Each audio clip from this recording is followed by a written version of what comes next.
Hello, everyone. Happy Friday. I am so excited to talk to you guys today about this topic. It is going to be a good one. I know I said I was going to jump on at 4. I'm a little late because we had a bit of an incident here. Everything's okay, though. One of my little dogs, I have 3 dogs, has been a little sick. She had surgery. She's had some issues.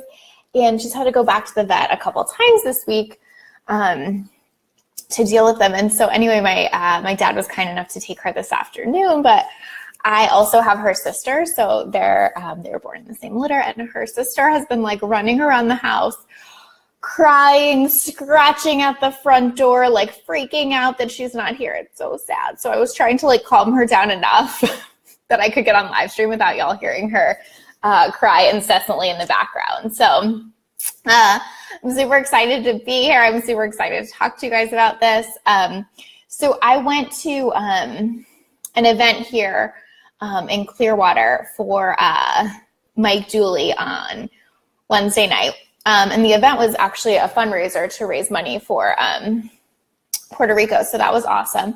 Hey, Safi, I'm here working on content, and the content queen pops up on my screen. Hey, girl, I love that you're working on your content. You know, I like to hear that. What you writing about? Tell us your topic. So I went to see Mike on Wednesday night, and it was such a beautiful, cool experience. And there were so many things he shared, and I want to share some of them with y'all. So he has a new book out called Playing the Matrix. And so what was really cool is that, the tickets were cheap. I think they were $35. I don't even remember. They were like very reasonable for seeing him speak for a few hours. And it was so cool because when you walked in, they gave you a copy of his new book, which is like super generous considering the price. And then on top of that, he signed all of them already. And basically Hay House had donated them so that all the proceeds could go to hurricane relief. But anyway, that was just like a little side note that I wanted to share because I think it's such a good example of like surprising and delighting the people that come to your events. Like not only to give us that book, but then to also find out they were signed already. Like it was just a really cool experience. And then he was walking around a lot at the beginning of the event, like standing in the hallway taking pictures with people, and just like was, but also appeared just so freaking happy to like be there and be doing his thing and be talking to people. And it was just such a cool example of how like when you're doing work that you love so deeply and you're so into, like it just like you just shine so brightly, and he just was like shining so brightly. So his new book is called Playing the Matrix, and what's so cool about it, shoot, I meant to get it, to bring it. Shall I go get it? I'm going to go get it. Hold on for 2 seconds. 2 seconds. It's really important.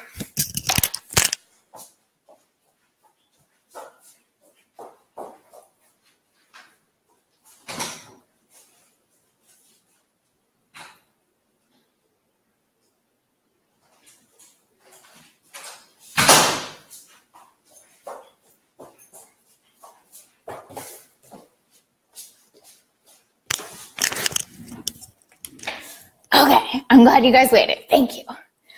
Hey, Julie, I'm at the office and was able to log on, but something is wrong with my volume. Oh, it might have just been because I ran away. Is that why? Can you hear me now? Can everybody else hear me okay? Okay, so this is the book, but here's what's so cool about it. I don't know how well y'all can see this, but he quite literally has created a matrix, and that is what he means by playing the matrix. And what's so cool about this is that it's like all of his theories, philosophies, things that are true, the whole point of like manifesting and getting what you want is right here. And I loved this because it sort of like demystifies like this whole thing, and is sort of like a really cool quick cheat sheet. The other thing I liked about it is that I went with my friend Adrienne and her husband is definitely like less into the woo, like not super like really scientific, I guess is maybe how I would describe it. if you're listening, Tyler, I mean that in the best way. And he was like, I love this so much. He like loved that it was like specific. It was like well thought out. He mapped it out so well. And obviously it's like super, I don't know what the word is, woo concepts, but he like creates a plan and a roadmap. And I think that's what so many of us want in some ways, is like, we want to make it our own. We want to put our spin on it. We know we need to listen to our gut, but sometimes we just want that roadmap a little bit. And so it's really cool because I think he created both. And so that was something I wanted to share, because I think that's something that you can do for your clients too. Like for me, it's mindset, strategy, execution. You know, it might become more detailed as I go, right? But this idea of like, how can you give your clients something that feels concrete, feels like they can understand, feels like there's a path they're following, a vague, path, doesn't have to be like a roadmap, I guess is what I want to say, right? Like you don't want to get into a position where you feel like you have to provide every step for them, because then they lose their way in the process and it doesn't fit them. But if you can help them create a framework, a matrix, something to follow and find themselves in, that's really helpful. Like for me, mindset, strategy, and execution is one. So somebody can find themselves in there, like, oh, I'm really good at this and I'm really not good at this. Or when I do my sales quiz, it's like starting, getting, or keeping the sales. So they can find themselves in there. I'm really good at this and I'm really not good at this. Or like, I can find myself in the matrix and be like, I'm really good here and I need to work here, right? So that's something that I just wanted to share as far as like, not his lessons, but the wisdom in what he's doing, I guess, is what I want to say about that. So let's talk about his lessons. So playing the matrix is basically like higher, deeper level of thought around what he has kind of already put out there, but he definitely took a different spin this time. And here's what that was, and here's what I've never heard him say before, which is this idea of like, I'm going to try to help you all see it. Okay, which is this. Oop, nope, this. Which is this idea of like, we should all be striving first for happiness and taking away all specifics, and then only narrowing when it is helpful for invoking feelings and creating easier visualization. So I'm going to explain what I mean by that, but I just want to see what Safi said. That's what I'm all about, helping my clients to create their own unique framework to walk their clients through. Exactly. It's just so helpful. And it feels like you have a theory, you have a process. You're not just like, well, I actually read Mike's book and now I'm just going to teach you the whole thing, right? You're like, I have read many books and had many experiences and many things, and now I'm going to put it into a thing that helps you, right? So,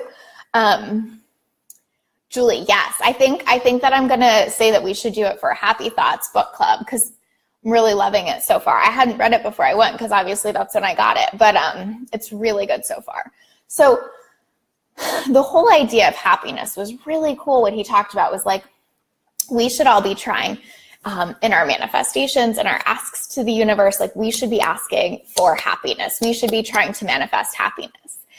And then he was like, but you know what question I get all the time? It's like, oh, okay, Mike, so I'm just going to get happiness. Like, what am I going to like live in a tent on the side of the highway, but at least be happy? And it was so funny how he said it, because it's like such a good point. Like we all kind of like almost brush that off. We're like, yeah, like happy, but like, where's my Range Rover, right? And what he said was so interesting, because he said like, you are the universe. Like if you're manifesting and you're using these concepts, what you believe is that you are the universe. So the assumption then becomes the universe, you, knows what is going to make you happy. So if you really do desire deeply that Range Rover to be part of your happiness, like it's going to show up, because he said we all do these things to ourselves where we're like, well, I didn't ask specifically enough. And he used like such a great example of like, he said he was talking to somebody and she said, well, I wrote down a list of my perfect partner and he totally showed up, like everything on the list, checked every box, but I forgot to put single, so he was married. And he was like, okay, well, sort of not the point. It's not that you didn't ask specifically enough. It's that you're not asking for the right thing, which is happiness first. And I thought that was so fascinating because I've totally done that to myself before, where I've gotten like mixed bag results in what I was manifesting. And I was like, oh, it's totally my fault. I should have been way more specific, right? And so I love this idea that he introduced, that like happiness first, everything else is you getting in touch and playing with that feeling of happiness. So like, you may still want to envision, like, I'm just looking at the matrix thing, having a certain level of wealth or being a best-selling author or whatever that thing is, because for you that equals happiness, not I need to get that and visualize that so that eventually I can be happy. Like happiness first, everything else second, which I love because I talk about detachment all the time because it's something I've had to work so hard at. And that is totally one of the ways I have found it easier to detach, right? Is happiness first, everything else second. I think he talks about this in Leveraging the Universe book too. Julie, I think he does. What he said is that he hasn't always led with like happiness in this way. Like he's talked about having like broad desires, like friends that are in your circle that make you laugh or whatever. But he said like he's realized more and more that the broader you get, the more you win or the easier it is, which I thought was really interesting. Because what he was basically saying is it doesn't go against anything I've taught before. It just takes it to that next level. So he's like, I'm still all for vision boards, but here's the caveat is like, I'm for what they represent for you. So like, don't put whatever, the Range Rover and the vacation on your business vision board and get all, it has to look like that. The Range Rover and the vacation should represent happiness to you. And that's what you should be reflecting upon when you look at that vision board. So I thought that was so cool because I think it's both, right? Like when we are willing to make a specific ask,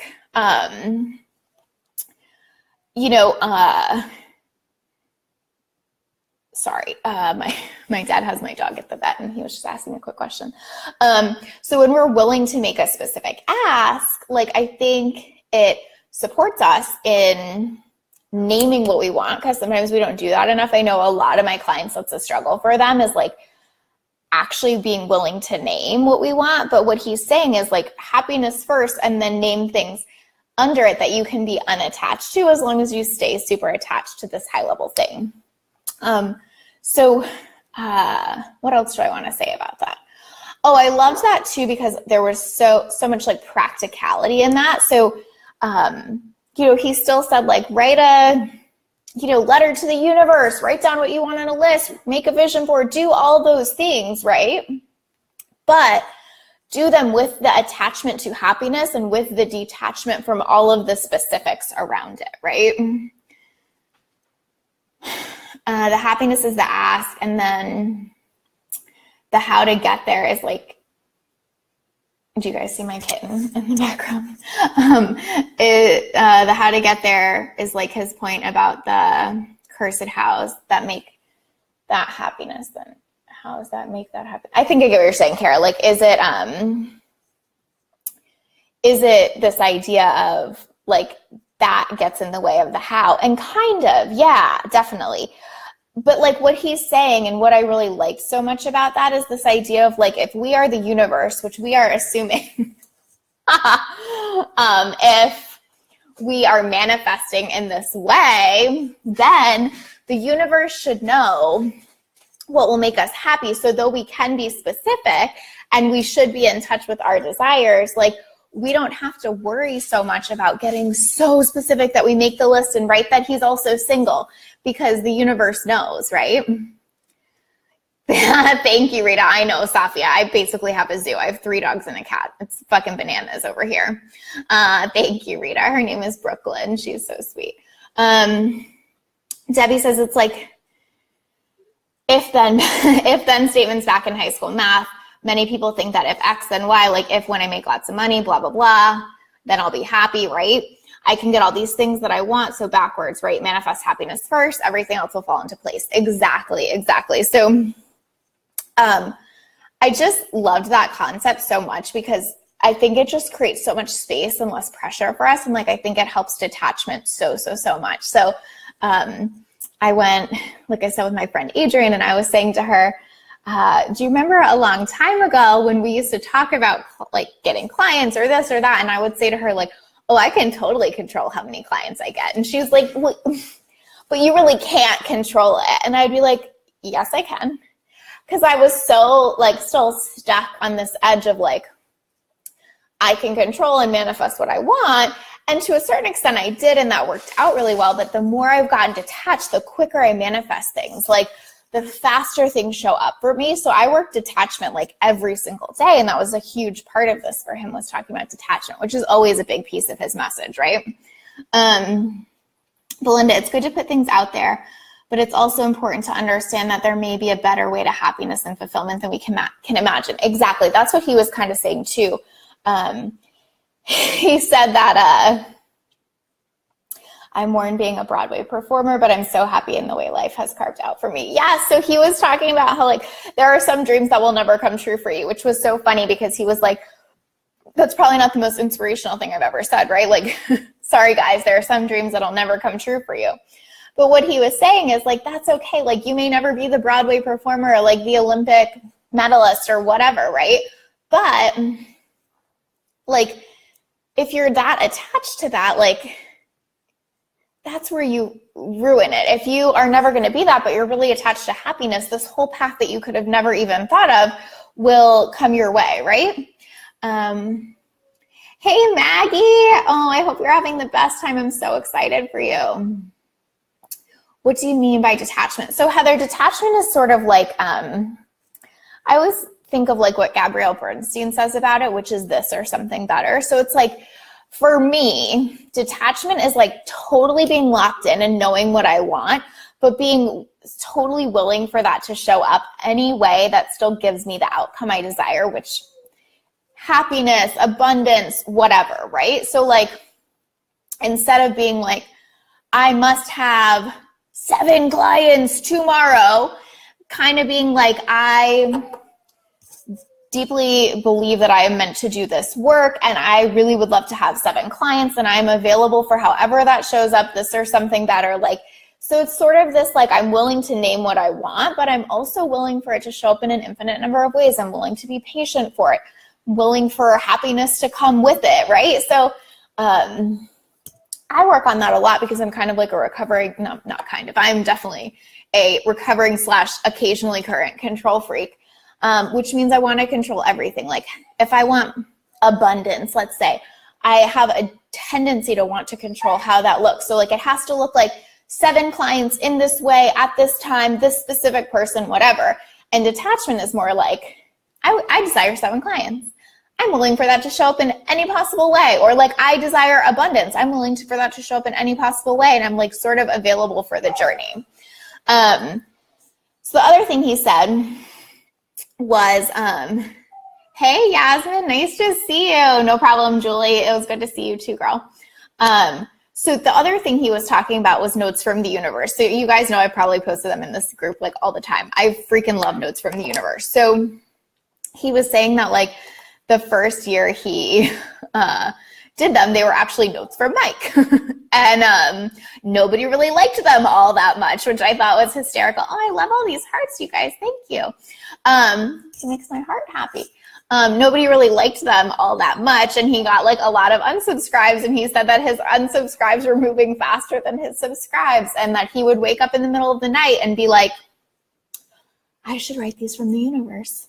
And then he would be like, that's the dumbest idea ever, and people are going to think you have a big ego, and who do you think you are, and da-da-da. And he said that this was like a pervasive thing for him for a while. And then finally one day he did it. It grew from there, and it became this whole thing. But the point he was trying to make in sharing that for us was that even when you're in something, like, you don't know. Like, he wasn't like, oh, this is going to be the thing that skyrockets my career. It makes me a best-selling author and world traveler and da-da-da. He was like, this shit is stupid. Nobody even likes it. if I put the universe, everybody's going to hate me even more. Like, right? So his whole point was like, you just have to take that step anyway. And that's also detachment, where you're not like, oh, I know this is going to be the thing. It's like, I know I'm feeling called to do this next thing. And so that's the step I'm going to take. Like, I'm going to just like hit the gas pedal a little and keep moving. So I loved that part too, because I think that, you know, for everyone, like, we sort of think like, oh, well, I'll know when the biggest thing ever is happening for me, or like, I'll know when it's the thing. And his whole point was like, I didn't know it was the thing for a really long time. And I just kept showing up, even though all evidence pointed to the fact that it was maybe not the thing, right? And then he talked about how even after he had done 2 world tours and wrote his second book, that he actually had like a full-blown anxiety attack, because he had this like deep fear that he cashed in on like everything life had to offer, and he was never going to be able to say thoughts become things in a different way. He was like, I mean, how many ways can you say thoughts become things? I just thought like everything I had created was going to dry up and go away and blah, blah, blah. And I thought that was really great too, because such an illustration that like no matter what point we get to, no matter how far we get, like we're gonna have these fears, they're gonna pop up. It's not like he knew that the matrix was gonna be a thing. Like eventually that grew and it became his thing, and he had this whole thought process around it, and he started testing it in his workshops and so on and so forth. But the point was that in any of these circumstances, like he never really knew. He just did the next thing and did the next thing, even when he was scared, even when it didn't appear to be the thing, all that kind of stuff. So I loved that lesson he imparted too, because, you know, God, he's traveling the world and talking about how you can leverage the universe and create anything you want and create the whole life you want. And sometimes he's still having a panic attack because he thinks he's never going to be able to create a valuable piece of content again, right? So like, how affirming and cool is that? Not because, you know, it's great to know that we're always going to have fears, but because it's great to know that even the people that we're looking up to so much are having those same fears, right? Sathya, your note from the universe today was so on point. It's so crazy how they're always on point. I mean, he's kind of saying the same thing every day, I suppose, in just like a slightly different way, but like that's the magic of it, right? And then we all get to make it mean what it needs to for us, and it's so perfect. Belinda, Lacey, are you able to articulate what draws you to him? Yeah, totally. I really like him because I think that he's very simplified, I guess, is maybe how I would put it, like simplified in his teachings and strategy, but really impactful to me. So like this, his whole thing, right? Thoughts become things.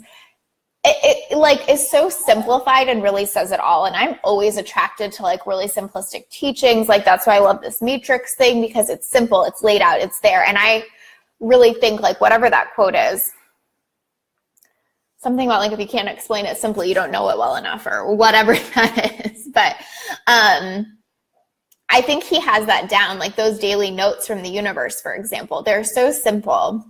They're so clear. The way he articulates them, I mean, none of them are more than a few sentences, but they just hit you so hard every time. And so that is for sure like my big draw to him, I think, is that he's such a beautiful and simple communicator about what is true for him, what his message is, but it's so impactful. And I found that to be true hearing him speak too. And really actionable too, right? Like, so he actually gave specific examples, like, here's a tool you can take away. Here's a thing you can do now. Here's this, here's that, right? So my friend Adrienne that I went with, her husband was with us, like I said, and he's super scientific, all that. And after we left, we were like, Tyler, what did you think? You know, we're like really super excited to like see what he said, because he was like humoring us, right? But he wasn't like super stoked to go. Like, I don't think she even told him that we were going till like the day before. And he said something that I thought was so insightful, which he said that like for him, like he's definitely science-based. Like he used the quote, like physics is the language of God. And he said that he felt like Mike was so good at drawing the two together. And so he was really engaged and like understood things in a different way than he never had when he'd listened to other speakers on this topic. So I thought that was really cool too. Safia says he's got a tax background. Yes, he does, and has a strong left brain, hence him matrixifying happiness in the universe. So he's able to break things down easily. Perfectly explained. Yeah. He was a CPA, right? So he's got all the left brain stuff that he brings to the woo. And I am similar to that. Not that I was a CPA, but I am definitely a mix of both, right? So I think that's part of what I resonate with. Heather, it's not a book. It's a daily email. He has a lot of books, which are really good too. But Notes from the Universe is actually a daily email that he sends, which you can subscribe to at tut.com. It's amazing. I highly, highly recommend it. Okay, what else do I want to share with you? Okay, so here, I think I shared some of this at the beginning, but I shared like how impressed I was at like how he started the event, how he was super present and taking pictures, and how you walked in and they were like, by the way, your book signed, surprised. All that was so cool. And then how he ended it. 2 things he did that I was just massively impressed with.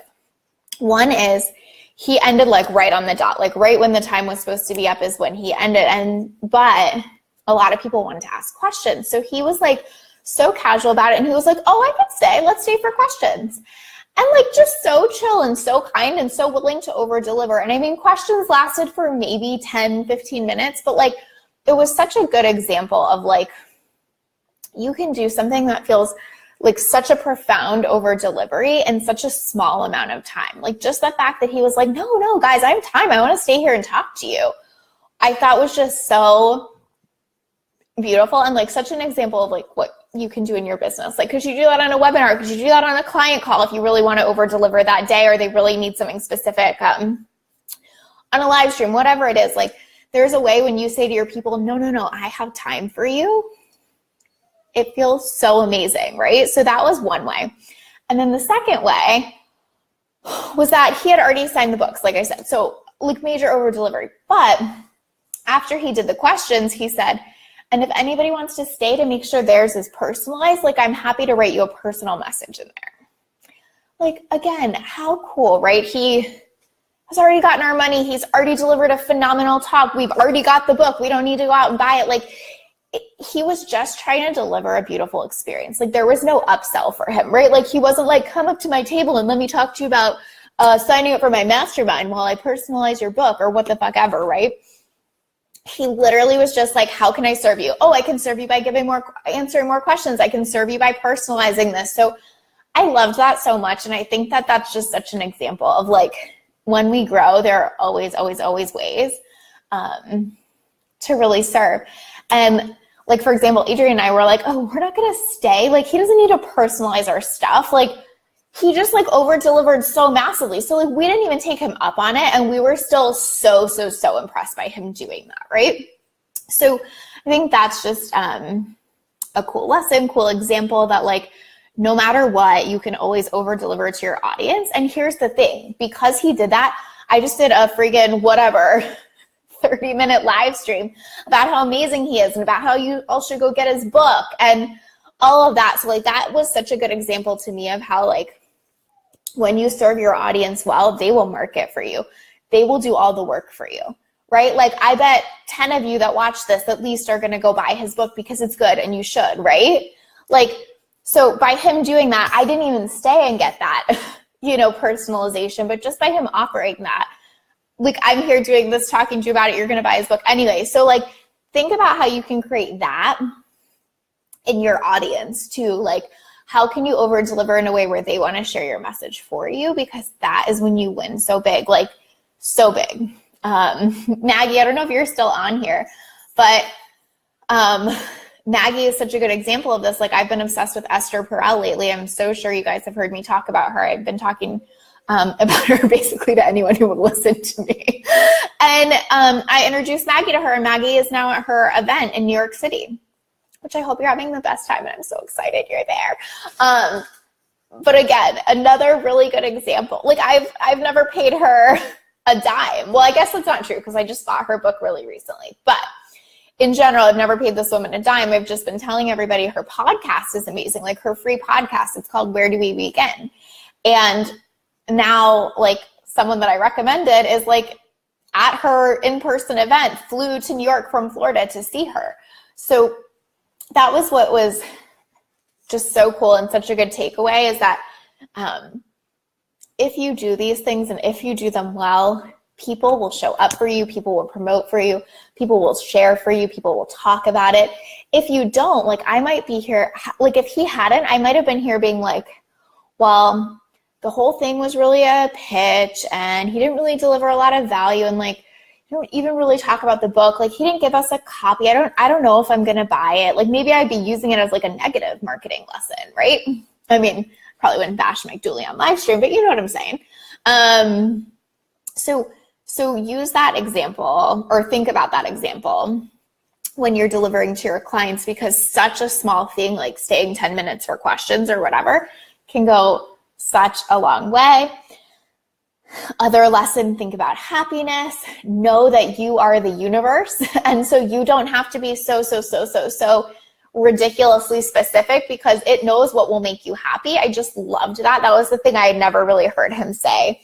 Like, yes, we are the universe. Yes, that is obvious. Yes, all of that is true. But like when he explained it like that, I was like, oh my gosh, so freaking true. Like, I don't have to worry about if I get that thing, because if I focus on happiness, the universe is going to know that that thing is a requirement for my happiness.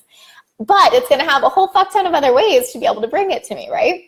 So I hope this was helpful. If anybody has any questions, comments, let me know. I would love to hear them. I think that Sarah and I are probably going to do this book for our Happy Thoughts book club. So if you're interested in doing that, reading that with us, let us know. We would love to have you. And otherwise, I just hope you have a good weekend, and I hope you take this with you. So think about how you can visualize happiness, and then how everything else, your vision board, your visualizations, all of that, your affirmations, are just examples of what that could look like, so you can get into the feeling of happiness, and everything else you can detach from, because it's coming and you are the universe and you know, right? Cool. All right. Thank you guys. I hope you have a beautiful weekend. I'll talk to you soon. Thanks, Debbie. All right. Bye, y'all.